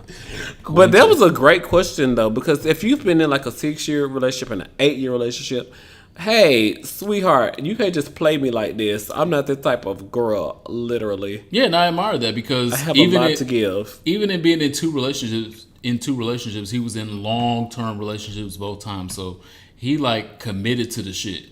The beauty. No, to the shit, because he still broke up with woo! Sir, I know you're going to paint tonight. It can be real cute. It can be real cute for a couple years. It can be real cute for a few years. But if it's the shit, it's the shit. It was the shit in both circumstances for this young man. So you don't got your part of the rent this month. Okay, wow. All right. The gas bill. The gas bill is not even that high, and you don't have your part of that. Okay. Well. Blessed be kitty girl. My listener question is a follow-up to last week. I know we did a fast round of the listener questions, and someone asked about their how to coach their friend through a breakup, and we did a fast round, and that person was like, that's not really where I wanted to go with that, so I'm hoping I can send y'all a DM on Instagram. It says, follow-up listener question. Here are some specifics to helping my friend through this breakup without telling all of my friend's business. Number 1, him and the guy were dating for 5 months. Number 2, said guy is DL. Number 3, without telling all his friend's business, by the way. Number 3, he told each other they loved each. Well, this is not a complete sentence. They told each other they loved each other during sex. I do that as well, so we on discount number 3. Number 4, Stigmatized. the guy would stand my friend up often. You can tell me you love me during sex, but you use turn around and stand me up. You don't love me.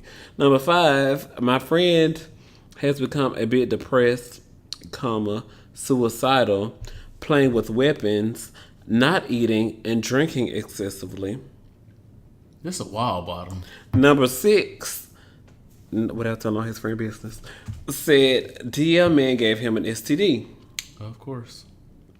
So I'm trying to be supportive and comforting while pushing my friend to move on with tough love. He currently makes me nervous about him being alone. So any advice? ...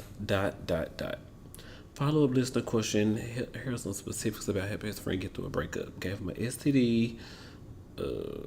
Stands him up often. They say they love each other during sex. Your best friend really needs to be in an inpatient program for at least 2 weeks to 30 days. Okay. Right now, his environment is too bombastic for him to like currently just be in and figure it out himself. He needs to be separated from his environment, be in an inpatient facility for at least 2 weeks, where he's away from the situations, all of the situations. He can get all of the actual health care that he needs while he's in there for 2 weeks.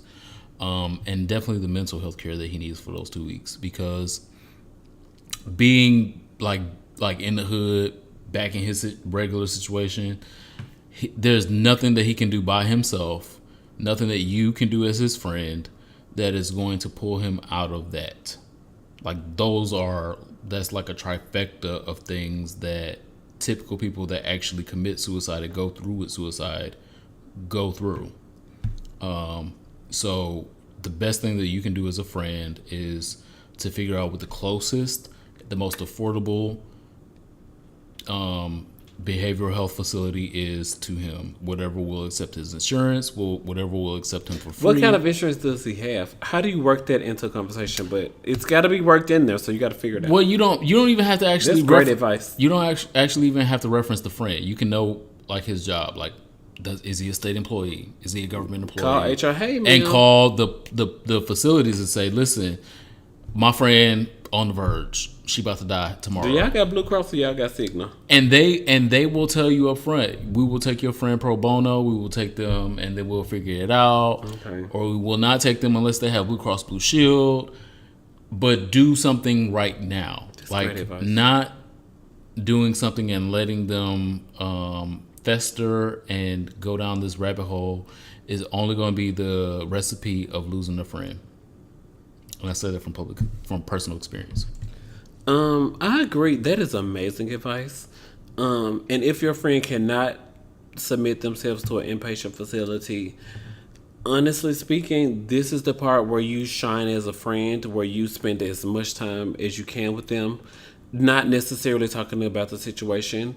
Last week, in your advice, you mentioned just being there, giving them time, and they will vent when they're ready, and moving on forward through it. And if you can't be there, then I'm sure that they have another close friend. It's like, hey, Tasha girl, I'm going up here Monday and Tuesday. You don't have to be over there Wednesday because I take my grandma to her appointments. But Keith can't be alone right now.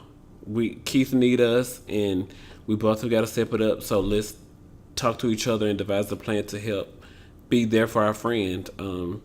And definitely do as much as you can as time permits. As coin will allow, because for some girls it's not a pay week.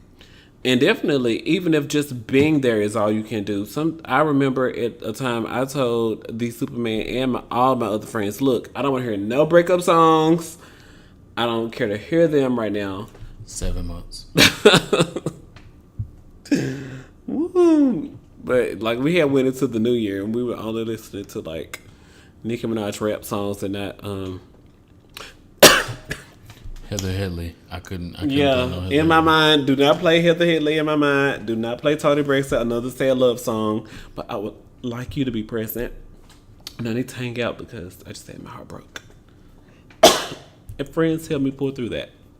We get choked up thinking about it. That's what I'm actually doing. So, thank you guys so much for your listener questions. Here for it, pod@gmail or in the inbox where you can find us on the internet. And it is time for our Here For It. So, what are you here for?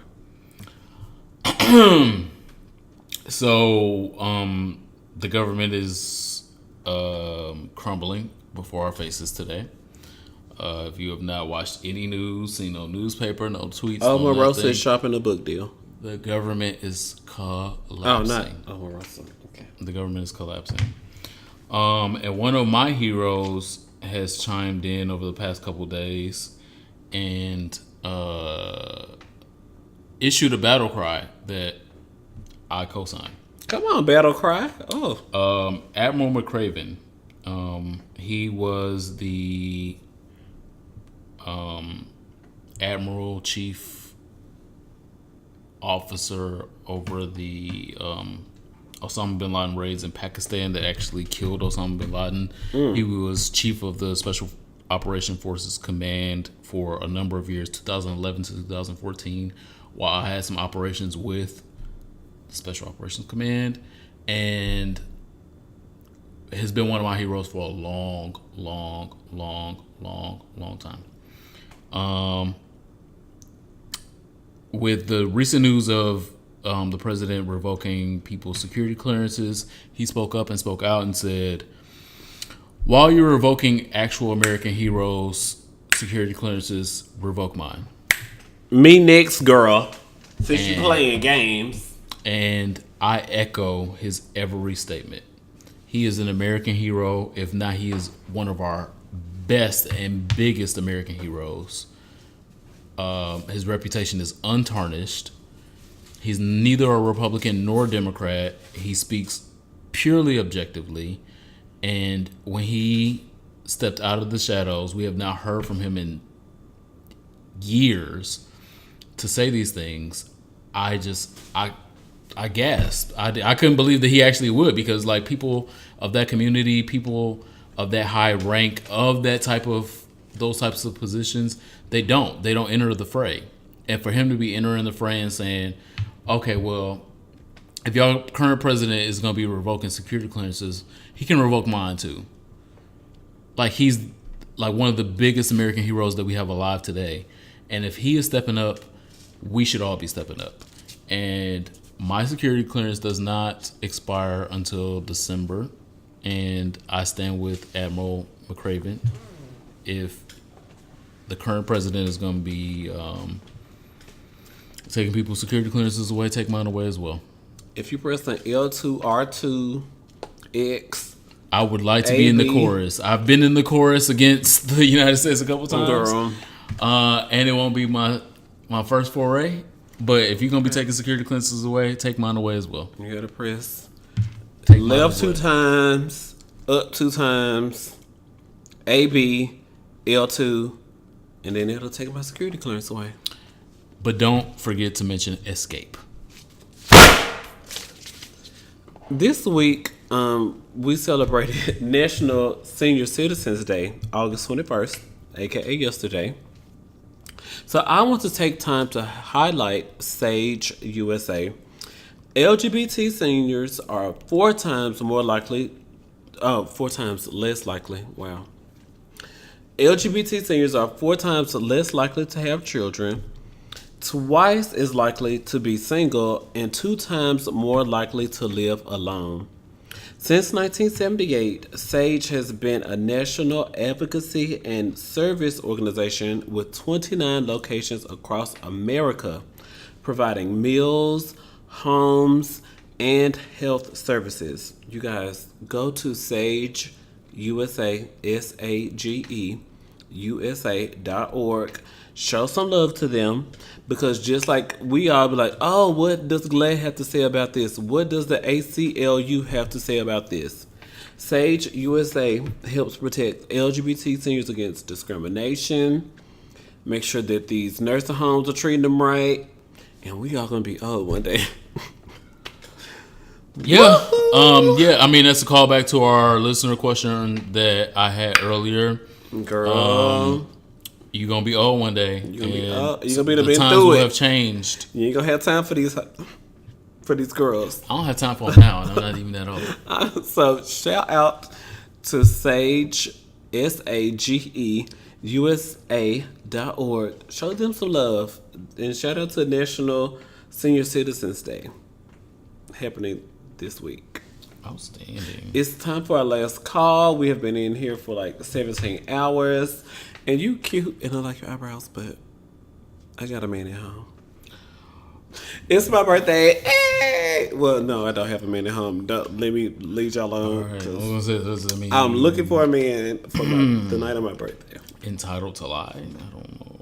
Your birthday is also on a I'm Wednesday. part of the Trump administration the way this sounds. I'm speaking facts and alternative truths, and the truth isn't the truth. And Okay.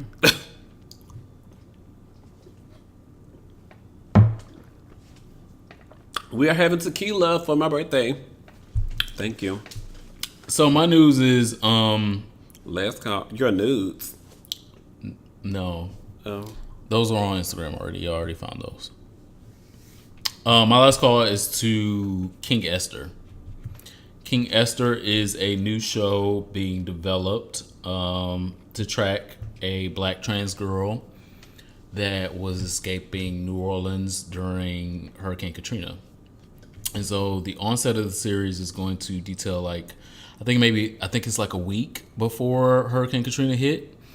And all the things that this trans girl was going through before Hurricane Katrina actually did hit, and she had to evacuate New Orleans and all the other things that were impacting her black trans ass life. Obviously, this story caught my attention because one of our Pose actresses has gotten another fucking role, and Executive producer role. and well, she's playing the titular character She's as well. starring in it as well. And so, like we have been telling you for decades, give us the opportunity, give us the ball, put us in the game, and watch us shoot all the shots every time. Pose has did things that other shows that have been canceled in less time would never have fucking done. And now we have stars coming out of Pose creating a whole nother fucking franchise. Yeah. Based around trans people because trans people fucking exist. Yeah. Oh my God. They have a real story. And their real stories need to be told. And we've been telling you this for decades. And nobody has listened until 2018 until we put trans people in the forefront of our media, in the forefront of our TV, in the forefront of our commercialing. And now it's very profitable. Now the same people that that produced Pose are producing this. I wonder why. Oh my God. I can't imagine how they figured that they were going to make a coin off of this. I'm excited that they are late to the party that they came. Mm-hmm. But Angelica Ross, excuse me, the actress from Pose that played the Miss Candy that when they got her hips done and her ass, put a little silicone back there in hopes to win the ball, and she didn't win, but that's okay because she won this. She won this. She's starring now. She won this, and she has been knowing this for a while. Apparently, she's known this for a few weeks, and she was holding it close to the vest.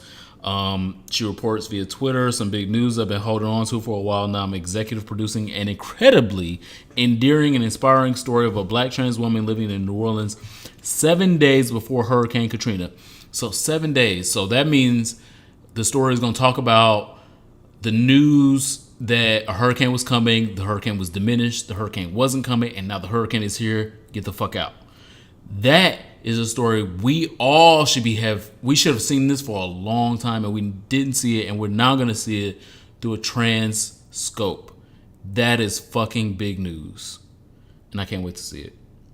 It's my last call this week. Oh, and Janet Hubert is gonna be in it as well. Dark skin. Aunt Viv from Fresh Prince of Bel Air, and we ain't gave her no job in 10 years, and so she need this job, and I'm excited. I can't fucking wait. Can y'all give me the debut day now? Like, I'm ready. When is the screening? Just invite her for a podcast, and we will be there. If somebody knows Angelica Ross, tell her no. We're ready. We can travel to New York from Washington. What's that? My last call this week goes to our listeners. Here for a podcast has 82,000 listeners. Wow. Here for wow. That was country. You just made me take that shot of tequila because you know I like tequila for my birthday. But we have 82,000 listens. All of our supporters on Patreon. And everyone who clicks like and comments on our social media. Don't forget all of the spots where we've asked for comments this week on social media. But I love you guys. Thank you so much. And thank you to everyone who's a strict top out there. You are my last call.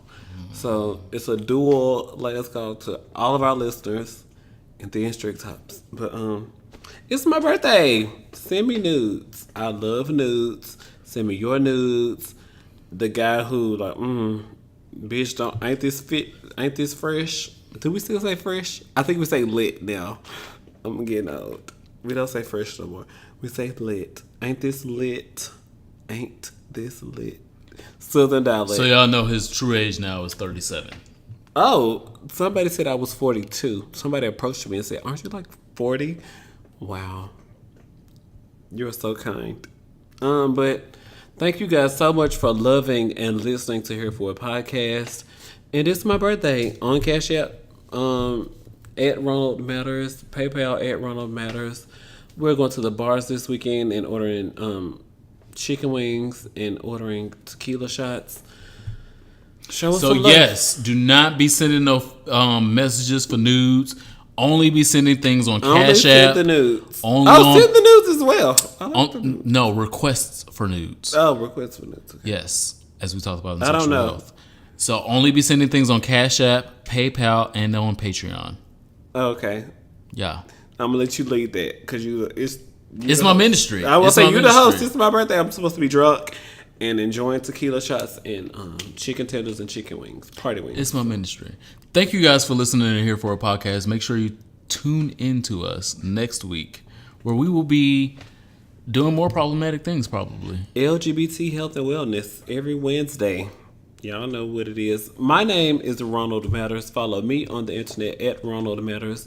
And of course, ronaldmatters.com. I am the Superman, TheeSupa. I saw another The Superman who was performing at the stripper parties or something. You said he does cocaine, you said? Crystal meth. But meth is a health crisis in Trump's America. Well, while we're taking down Tina, please be taking... Take down Tina, hashtag. Take down Tina and take down fake Supermans. Bye. Bye.